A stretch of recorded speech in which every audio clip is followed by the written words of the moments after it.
सदाशिवसमारम्भां श्रीकण्ठाचार्यमध्यमाम् अस्मदाचार्यपर्यन्तां वन्दे गुरुपरम्पराम्। पार्वती परमेश्वर पादपद्मयुगळि निरतंबु भक्तितो यदनु निलिपि शैव सान्निध्यमंदिन जन्मदातललमि मामिళ్ళపల్లి పూర్ణేశ్వరుండు సాధ్వి రాజేశ్వరముల చరణములకు ప్రణతులనరించెద వసుధ ప్రేమ మీరా.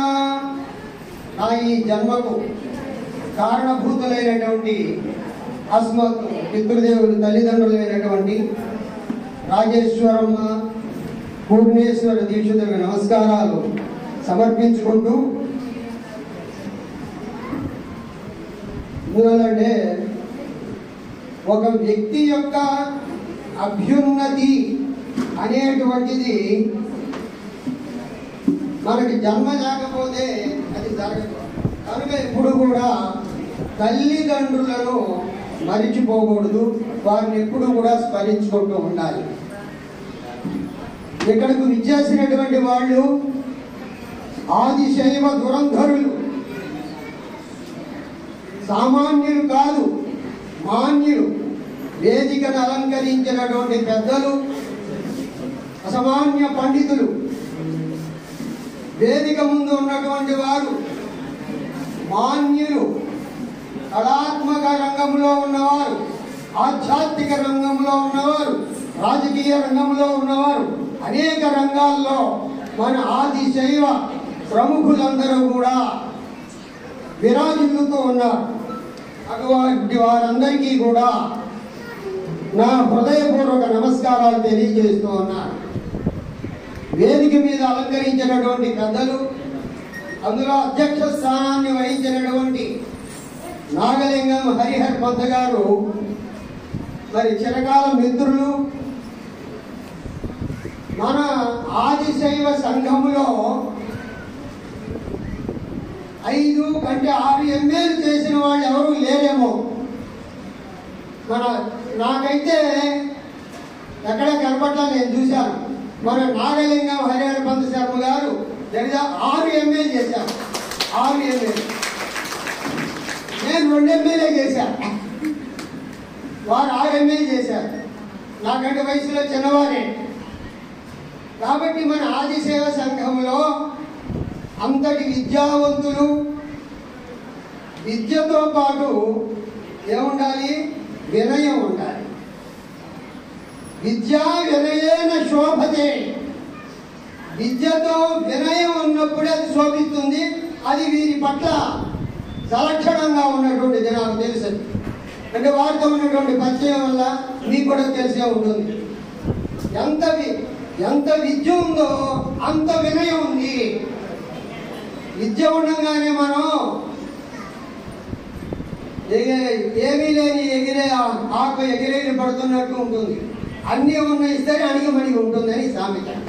అట్లాగే అన్నీ ఉన్నటువంటి విజ్ఞానం ఉన్నటువంటి వాళ్ళు అణిగిమణిగే ఉంటారు. ఏమీ లేని వాళ్ళే ఎగిరెగిరి పడుతూ ఉంటారు.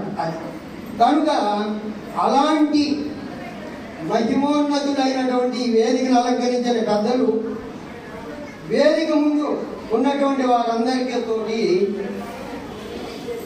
సౌమ్య సహృదయులు సమతల భావాల సరసత నెరిగి సాధుజనులు, మీరు ఇక్కడ ఉన్నటువంటి వారందరూ కూడా అభిమానమందించి అందరి మెప్పుల హృదయ సీమలలోన అలైనారు.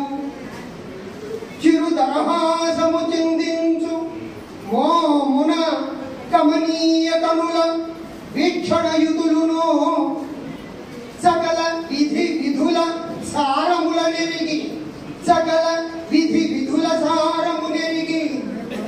మన్నన బడసిన వాణ్యవరులు భాషణము సుమధుర భూషణములై లలిత లావణ్య పరిమళం మిళితమగుచు ఆదిశైవ బృందం బహో ఆదిశైవ బృందం బహో. ఇదంతా ఆదిశైవ బృందం. అహో అలా మసలిరి ఘనత పొందిరి మీరలు గణుతికెక్క. అందరూ కూడా గణుతికెక్కినటువంటి మహానుభావులందరూ కూడా ఇక్కడ ఉన్నారు. వేదికను అలంకరించే పెద్దలకు మీ అందరికీ కూడా నా హృదయపూర్వక నమస్కారం. ఇక విషయానికి వద్దాం. లక్ష్మీ కామేశ్వరి అమ్మవారి 25వ వార్షికోత్సవం. ఇది 25 సంవత్సరాల నుంచి మీరు చేస్తున్నారు. మధ్య మధ్యలో ఏదన్నా ఒకటి అలా కొద్దిగా ఇబ్బంది పడ్డా 25 సంవత్సరాల నుంచి ఒక సంస్థ. ఏ సంస్థ ఇది? సంగాపు సుబ్బమ్మ మెమోరియల్ చారిటబుల్ ట్రస్ట్ అనేటువంటి సంస్థ గత 25 సంవత్సరాలుగా ఈ జొన్నలగడ్డ గ్రామంలో ఒక ఆదిశైవ సంఘము వారు నిర్వహిస్తున్నారంటే ఇది సామాన్య విషయం కాదు, మాన్యమైనటువంటి విషయం. ఇది మామూలు సామాన్యం కాదు. అందులో ఈ జొన్నల గడ్డ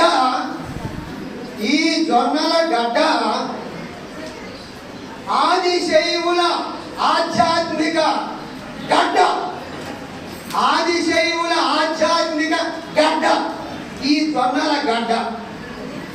కాబట్టి నాకు తెలిసి మన రాష్ట్రంలో కానీ ఉభయ రాష్ట్రాల్లో కానీ ఎక్కువగా ఈ ఆధ్యాత్మిక కార్యక్రమాలు ప్రతి సంవత్సరము కొల్లుపోకుండా చేస్తున్నటువంటి ట్రస్ట్ ఇదేనేమో అని నాకు అనిపిస్తోంది. అయితే ఇక్కడికి నేను రావడం 4-5 సార్లు వచ్చా. మొట్టమొదటిసారిగా ప్రస్తుతం అధ్యక్షుడైనటువంటి యనమండ్ర సీతారామ శర్మ గారిని ఇక్కడ వేదిక మీద పరిచయం చేయడానికి పొన్నూరు కుటుంబరావు గారు, నేను, కొంతమంది పెద్దలందరం కలిసి ఇక్కడికి వచ్చాం. ఆ రోజున స్టేజ్ అక్కడ పెట్టారు.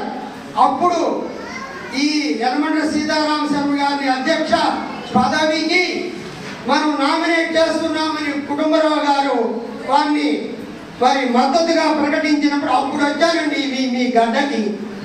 అప్పటి నుంచి కూడా మీ గడ్డ అంటే నాకు చాలా బాగుంటుంది. కనుక ఇలాంటి ఈ కార్యక్రమం అయితే 25వ సంవత్సరం చేస్తున్నారు. నాకు అనిపించింది 25 అంటే సిల్వర్ జూబ్లీ కదా, సిల్వర్ జూబ్లీ. ఈ సిల్వర్ జూబ్లీని ఒక స్పెషల్గా చేస్తే బాగుండేది అనిపించింది నాకు. అయినా ఇప్పుడు ఏం పర్వాలేదు. ఎలా స్పెషల్ చేస్తారంటే, మనకు ఒక గురువు ఉన్నారు, మన ఆధ్యాత్మిక గురువు. ఎవరు తెలుసా? మన గురువు శ్రీకంఠ శివాచార్యుల వారు. మనం అందరం అనుకుంటాము శివాచార్యుడు అనుకుంటాం అందరం. ఎవరు? శంకరాచార్యుల వారు. శంకరాచార్యుల వారు మన గురువు అనుకుంటాం మనం. మనకి అసలు గురువు ఆదిశైవ సంఘానికి గురువు ఎవరు? శ్రీకంఠ శివాచార్యుడు. ఈ శ్రీకంఠ శివాచార్యులు వారు ఎప్పటి వారు? దాని చరిత్ర నేను రాశాను. ఇప్పుడు పుస్తకం మీకు ఇస్తాను, అందరికీ ఇస్తా ఉచితంగా. అంటే ఆయన గురించి 2 నిమిషాలు. ఎందువల్లంటే ఇప్పుడున్నటువంటి ఆదిశంకరాచార్యుల వారు 11వ శతాబ్దం వాడు. మన హైందవ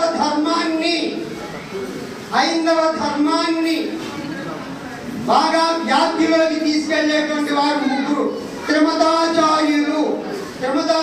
ముగ్గురున్నారు ఆచార్యులు. ఆది శంకరాచార్యులు, రామానుజాచార్యులు, మధ్వాచార్యులు ముగ్గురున్నారు. ఈ ముగ్గురు కూడా ఎప్పటి వారు? 11వ శతాబ్దం, 13వ శతాబ్దం, 14వ శతాబ్దం. మన శ్రీకంఠ శివాచార్యుడు క్రీస్తు పూర్వము 3640 సంవత్సరాల వాడు. 3640 సంవత్సరాలు క్రీస్తు పూర్వం. ఆయన పట్టించుకోవట్లే మనం. అందువల్ల మన గురువును మనం అసలు మనం ఇన్ని ప్రతిష్టలు జరిగిన శివాలయాలు ప్రతిష్ఠిత లింగార్చన విధానాన్ని ఎవరు కనిపెట్టారు? ఈ ప్రతిష్ఠ చేసుకోవాలి, శివలింగం ప్రతిష్ఠ చేయాలి, అర్చన చేయాలి అని ఎవరు చెప్పారండి మీకు? మనం ఇప్పుడు 5 వేళ్ళు నోట్లోకి వెళ్తున్నాయి. మనం శివుడి అర్చన చేసి శివాలయ అర్చన చేస్తున్నాం. మనం అందరం ఈ 5 ఏళ్ళు నోట్లోకి పోతున్నాయా? అది ఎవరు చెప్పారు మీకు? ఈ గురువు చెప్పాడు. జగద్గురువు శ్రీకంఠ శివాచార్యుడు చెప్పాడు. ఆ విషయం మనకి తెలియదు, అది మనం మర్చిపోతున్నాం. అందువల్ల క్రీస్తు పూర్వం 3640 ఆయన ఎన్ని సంవత్సరాలు బ్రతికాడు తెలుసా? 300 సంవత్సరాలు బ్రతికాడు. 300 సంవత్సరాలు ఆయన యోగం తెలిసినటువంటి ఆయన శివుని యొక్క వరం చేత బాల్య దేహంతో యవ్వన దేహంతో 300 సంవత్సరాలు పర్యటించాడు. అక్కడ ఆదిశంకరాచార్యుడు ఒక్క జంబూ ద్వీపం భారతదేశం పర్యటిస్తే ఈయన యావత్ ప్రపంచం 7 ద్వీపాలు పర్యటించాడు. 7 ద్వీపాలు, 7 ద్వీపాలు, ప్రపంచం మొత్తం 7 ద్వీపాలు ఇక్కడ ఉన్నాయి. మీకు చెప్తాను, పుస్తకం ఇస్తాను, దాంట్లో చూసుకోవచ్చు. 7 ద్వీపాలు అంటే రష్యా, అమెరికా, ఆస్ట్రేలియా, మొత్తం అన్ని దేశాలు పర్యటించాడు. అక్కడ ఒక పీఠాధిపతిని పెట్టి శివార్చన విధిని చెప్పాడు. ఇట్లా శివలింగాలు ప్రతిష్ఠ చేయండి, గుళ్ళు కట్టండి, ఈ శివలింగం అంతా బతుకుతారు మన వాళ్ళు అని చెప్పినటువంటి గురువు, జగద్గురువు శ్రీకంఠ శివాచార్యుడు. ఆయన మర్చిపోయినాం. అయితే నేను ఒక సభలో చెప్పాను, కొంతమంది స్పందించారు. అట్టా స్పందించిన వాళ్ళు తాడికొండ కోటేశ్వర శర్మ ఉన్నాడు ఇక్కడ మా బాహుబలి. ఆయన విగ్రహాన్ని ప్రతిష్ఠించాడండి తాడికొండలో, వాళ్ళ యొక్క అమ్మవారి పీఠంలో. నేను ఒక సభలో చెప్తే ఆయన మన గురువు అని చెప్పి అది నా చేతే ఆవిష్కరింప చేశాడు. అట్లా కనుక ఈ 25వ మీరు సంకల్పం చేయండి. ఏమని ఇక్కడ శ్రీకంఠ శివాచార్య యొక్క విగ్రహం స్థాపన చేయండి మీ కమిటీ వాళ్ళు. ఈ 25వ సిల్వర్ జూబ్లీ సందర్భంగా అది చేస్తే మన గురువు యొక్క ప్రాధాన్యతను మనం అందరం తెలుసుకోవాలి. అందుకే నేను తెనాలిలో 5 అడుగుల విగ్రహాన్ని స్థాపన చేశాను నా సొంత నిధులతో. అదేవిధంగా సర్వేశ్వరుడు యొక్క విగ్రహాన్ని అది కూడా చేశాను.